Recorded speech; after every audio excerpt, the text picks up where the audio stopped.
बाबांनो, मायबापांनो, बंधू भगिनींनो, त्या परमात्म्याला जाणा, त्याला अनन्य शरण जा, आणि जो मज होई अनन्य शरण त्याचे मी जन्म मरण खड्ड्यात गेलं येतच नाही.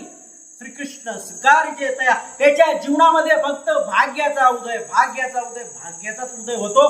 तो जर करून घ्यायचा जर असेल आणि भाग्याचा उदय होत असताना वृत्ती समर्पित असत्या, मला बोलवलं, त्याला बोलवलं, ह्यानी हे त्यांनी ते, ही भाग्याच्या उदयाची वृत्ती नाहीये, विकृती आहे ती. तुम्ही आम्ही पवित्र अंतःकरणाची माणसं आहे, ही आपल्याजवळ येऊ देऊ नका. ती का आली आहे? ती कलीची अवदसा तुमच्या बुद्धीमध्ये का आली आहे? तुमचं भाग्य आहे, तुम्ही इथं येऊन तरी ते बोलताय, तुम्ही परमात्म्याशी अटॅच आहात, परंतु ती वृत्ती चपलाप्रमाणे बाहेर फेका. ठीक आहे, पायाला काटा टोचू नये म्हणून तिथं वापरायची.